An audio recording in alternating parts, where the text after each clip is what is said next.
Well, I may have fibbed a little bit when I recorded my Sullivan's Black Marble review. When I said that I had reviewed Guinness, Smithwick's, and Harp Lager, I don't believe I've actually reviewed Harp Lager, or I suppose I might have, but I didn't post the video. So I did review Guinness. I have reviewed Smithwick's Red Ale. I have reviewed Sullivan's Black Marble Stout, which was excellent. And now I have another one, O'Hara's Irish Stout, and it's very bigly and boldly Nitro.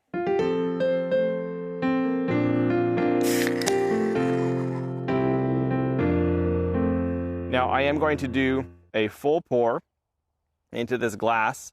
I am not going to be using my little snifter here because A, I want to demonstrate proper nitro pouring technique, and B, it's kind of hard to do proper nitro pouring technique with, well, stopping it midway through. Let's put it that way. Yeah, so this is called a hard pour, and that is what you want. And sometimes you worry that it's not all going to fit, but it does as long as you size your glass properly, right? That's the plan. But then you have to let it sit. See all those bubbles? They're still coming out of the suspension, and so I'm going to wait till they're actually all the way gone, and I'm left with just a very straight line or clear line delineating the beer, which will be non-bubbled, and the head, which will be nice and thick and creamy. So I'm not sure exactly just how crafty O'Hara's actually is. It does say it's craft beer brewed in Ireland, so it is brewed in Ireland. But I don't know if O'Hara's is owned by a super mega beer conglomerate. I did buy some Guinness recently, the same time I bought the O'Hara's. And I also bought the O'Hara's Irish Red Ale, also Nitro, which is pretty good. I don't know if I'll get around to reviewing that. I will not do a re-review of Guinness. But in my drinking of it recently, comparing it to this, it is a very, very dry beer. That is to say, there's not a lot, there's no sweetness going on in it. It feels simple compared to O'Hara's, which is the head-to-head I had. It is a great beer. It's a good beer that, brewed in the quantities that it is to be lauded and praised for its consistency, for its quality. And this was specifically the Guinness Nitro in the can that I was drinking. It's a delightfully refreshing beer, especially considering it's a stout. That dryness, the lack of any sweetness, the kind of the focus on this really simple, clean, I mean, still dark, but it's like, there's perhaps a thinness to it, but that reads not as weak or legless, but as clean and refreshing, which is quite an achievement for a stout, right?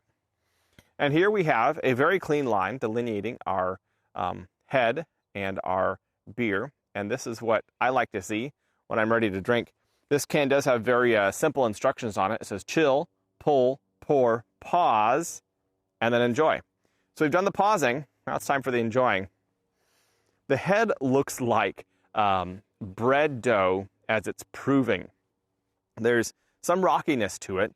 Overall, though, it's this really thick, like almost dough-like creaminess. Like the bubbles are so tiny, you don't see individual bubble. You don't see most of the individual bubbles.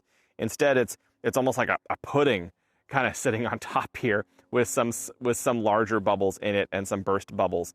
It is really quite something, and it's pretty comparable to what you do when you'll pour a Guinness in the same way.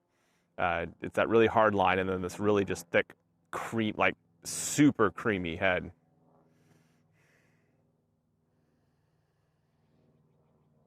To the nose, there's definite roasted grains going on here. This is still a very dry smelling beer. There's not sweetness going on there. I could be argued, or I could be convinced there is perhaps a doughiness to it, to continue on the theme there. But I think instead there's maybe deep down, there might be a hint of a dark chocolate. And then there's a very interesting mineral character to it.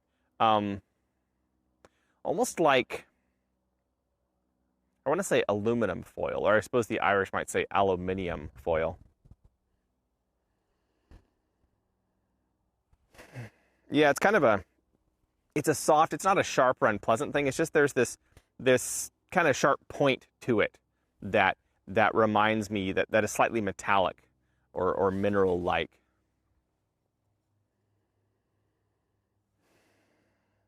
Yeah, so roasty grains, like toasted grains, toasted oats, that kind of flavor, and then deep down, there's a little bit of chocolate. There is maybe like chocolate chip cookie dough, like there's chocolate in there, but also there's a little bit of dough. It's not present enough to be, or there's not sweetness to it, but there is some doughy character to it, and then this kind of mineral finish to it. It's pretty good for considering it's covered with a cork of nitrogen. Or I suppose not nitrogen, it's the beer suspended around, like holding tiny bubbles of nitrogen within it, right?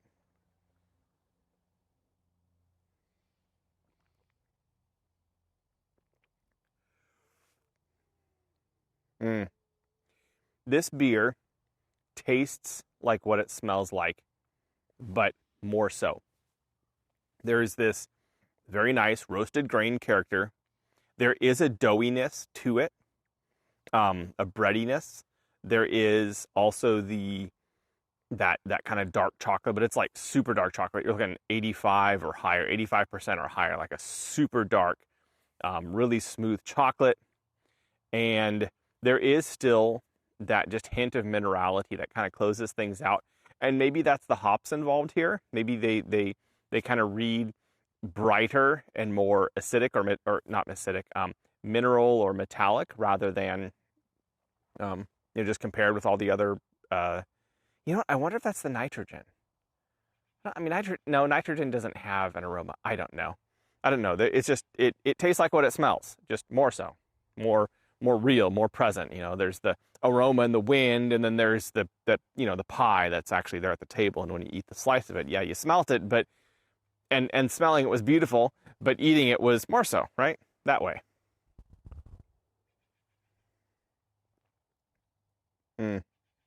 Yeah, that's a very nice beer. It also has a kind of a nuttiness as it's hung around in my mouth for a bit, and with the retro breathing. I think it's maybe the dough, like the bready character, representing itself, and it comes across this time as kind of like toasted walnuts. There's far more going on in this beer than there is in the Guinness, and I think I appreciate it for that. Guinness is dry and simple and refreshing for that, and masterful, and it pours great, and it looks amazing, and it drinks well. This just has more of that character, and I think it's kind of the toasted grains, the breadiness that gives it kind of this body in the middle, and then the kind of the nuttiness on the finish that all together just make it feel like this make it feel like this beer has more to it. It's still a pretty low ABV. It's only 4.3%. So that's pretty low. I did notice a lot of the like Guinness is like pretty low fours as well. The Irish Red, the O'Hara's Irish Red, they're all pretty low ABV beers. I mean, low by American standards. I think they're moderate by European standards, where 2s and 3s are like table beers and so forth. So the fact that you're bringing this much flavor in to a relatively low ABV beer makes it really easy to enjoy over a long period of time with several cans, one following the other.